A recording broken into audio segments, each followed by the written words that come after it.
श्री स्वामी समर्थ. तुम्हा सगळ्यांचे आपल्या चॅनलवर स्वागत करते. सगळ्यांना शुभ आषाढी.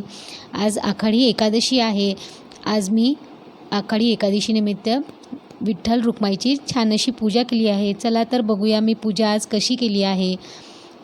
सर्वप्रथम आपण आपल्या घरातले सगळे स्वच्छ करून घेऊया. घर झाडून वगैरे काढून स्वच्छ घर पुसून घेऊया. हळदीचं लेपन करून घेऊया आपल्या उंबरठ्यावर. त्यानंतर आपण पूजेला सुरुवात करूया. पूजेला सुरुवात करताना घरातले कामं झाले थोडा बहुत आपले, तर आपण मग नंतर आरामात पूजा करू शकते.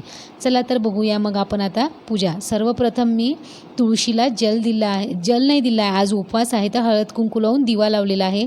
त्यानंतर गंगाजलमध्ये थोडंसं केसर टाकून भिजत ठेवलेले आहे. हळदीचं लेपन उंबरठ्यावर केलं होतं मी सकाळीच, ते बघा. आणि त्यानंतर मी पूर्ण मंदिरातलं सगळं काढून, देवी देवतांना काढून सगळं मंदिरातलं आसन वगैरे चेंज केले आहे आणि ते सगळं स्वच्छ पुसून घेतले आहे. आणि चला तर मग आता आपण सर्वप्रथम केसर जे भिजून ठेवलं होतं ते चंदनाच्या काडीने चांगलं घासून आपण देवासाठी अष्टगंध बनवून घेऊया. हे केसर आणि चंदन मिश्रित आहे. मी विकतचं आणत नाही, घरीच बनवते आणि चांदीच्या डब्बीत असं भरते आणि 2-3 दिवसांनी असं बनवत राहते मी केसरचं आणि चंदनचं असं घासून पाटावर. आणि त्यानंतर आता आपण विठ्ठलाला, बाळकृष्णाला, स्वामींना हेच लावायचं. आता सर्वप्रथम आपण एका चांदीच्या वाटीमध्ये गाईचं कच्चं दूध घेऊन घेऊया पंचामृत बनवासाठी. त्यामध्ये गाईचंच तूप घेऊया. तूप अगदी कमी घ्यायचं. दही घेऊया थोडीशी आणि त्यानंतर याच्यामध्ये खडीसाखर घेऊया. खडीसाखर घेतल्यानंतर थोडंसं मध घेऊया.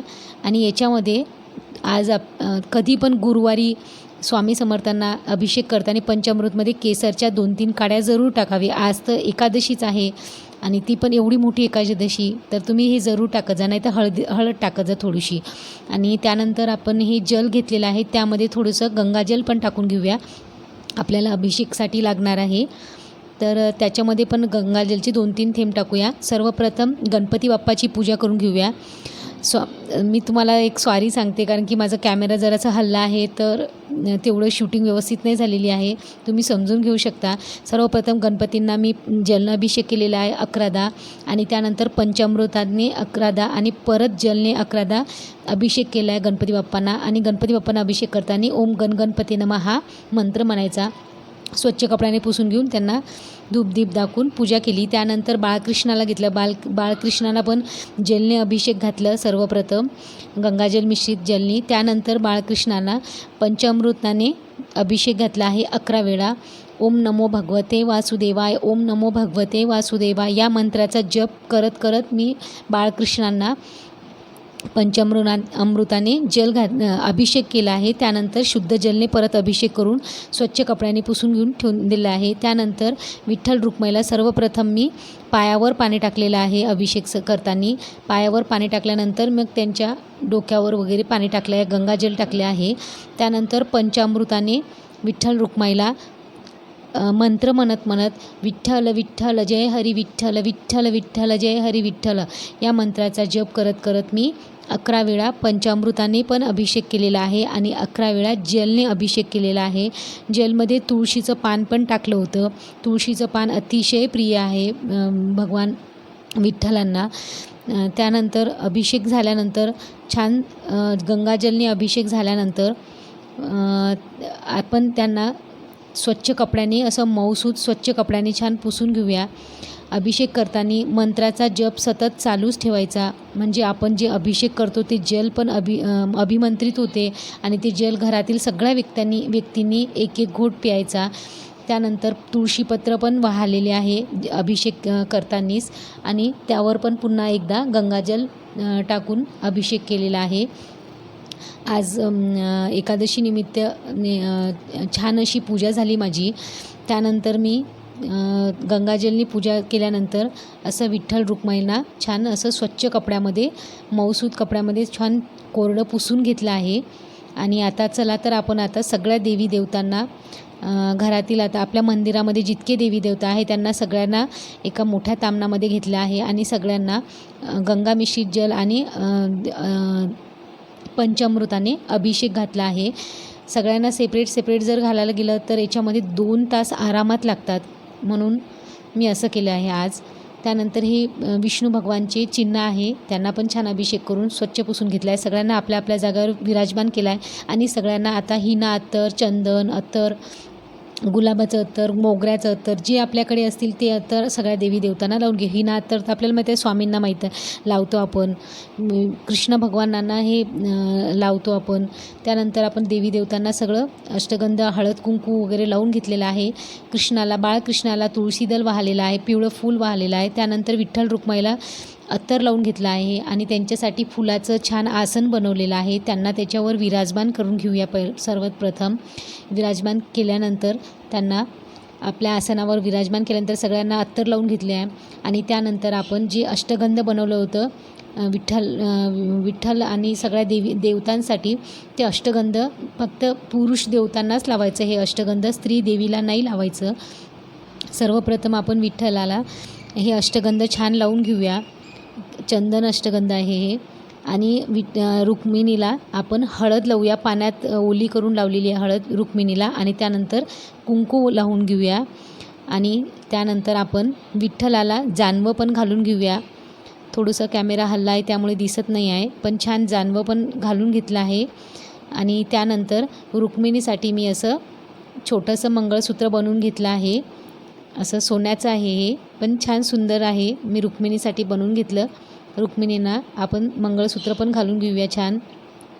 त्यानंतर आपण आता सुंदर फुलं वाहून घेऊया. आता पिवळे फुलं विठ्ठलाला अतिशय प्रिय आहे. गुलाबाचंही फूल वाहून घ्यायचं आहे आणि माझ्याकडे गोकुर्णीची खूप सारे फुलं निघतात, म्हणून गोकुर्णीची पण फुलं वाहून घेऊया.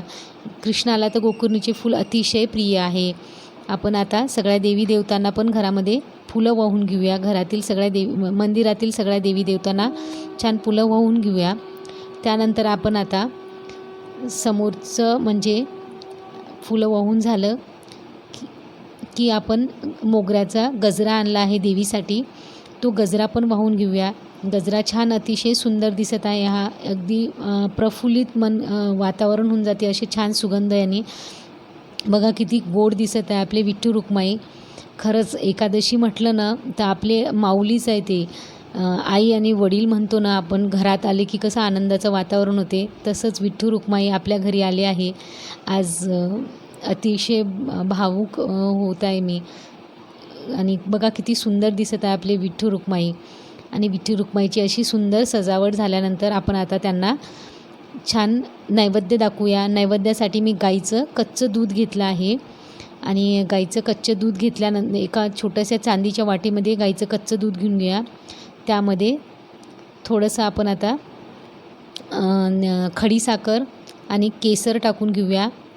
मंदिरातील सगळ्या देवी देवतांना मी फुलं वगैरे छान वाहून घेतली आहे. महालक्ष्मीला, माझ्या कुलदेवीला, अन्नपूर्णा देवीला सगळ्यांना वाहून घेतल्या. आणि तुळशी दल तर जरूर वाहा विठ्ठलांना. तुळशी दल अतिशय महत्त्वाचं आहे. ओम नमो भगवते वासुदेवा या मंत्राचा जप करत करत आपल्याला तुळशी दल वाहायचं आहे. आणि आपल्याला 108 वेळा ओम नमो भगवते वासुदेवा या मंत्राचा जप पण करायचा आहे. अतिशय प्रभावी आहे हा मंत्र. त्यानंतर आपण आता देवाला नैवेद्य लावून घेऊया. त्या दुधामध्ये खडीसाखर आणि केसर पण टाकायची 2-3 काड्या आणि देवाला याचा आपण नैवेद्य लावूया. त्यासाठी सर्वप्रथम आपण भरीव चौकोन काढून घेऊया. आणि भरीव चौकोन काढल्यानंतर देवाला ओम भूर्भुवः स्वाहा तत्सवितुर्वरेण्यं भर्गो देवस्य धीमहि धियो यो न प्रचोदयात् या मंत्राचा जप करत देवाला आपण नैवेद्य अर्पण करूया. तुपाचा दिवा पण लावून घेऊया छान. आणि आता आपण छानशी आरती करून घेऊया. आता विठ्ठलाची आरती, गणपतीची आरती, सर्वप्रथम आपल्या स्वामी समर्थांची आरती, नंतर विठ्ठलांची आरती करून घेऊया. कुलदेवीची आरती करूया, कर्पूराची आरती करूया. छान आरती केल्यानंतर देवी देवतांना धूप दीप आरती भोजन जल ग्रहण करा देवबाप्पा असं म्हणून विनंती करूया. आणि आपली ही पूजा आता संपन्न झालेली आहे. तुम्हाला जर माझी ही पूजा आवडली असेल, तुम्हाला माझी ही अशी डेली ब्लॉग आवडत असेल तर प्लीज माझ्या चॅनलला सबस्क्राईब आणि लाईक करा. थँक्यू.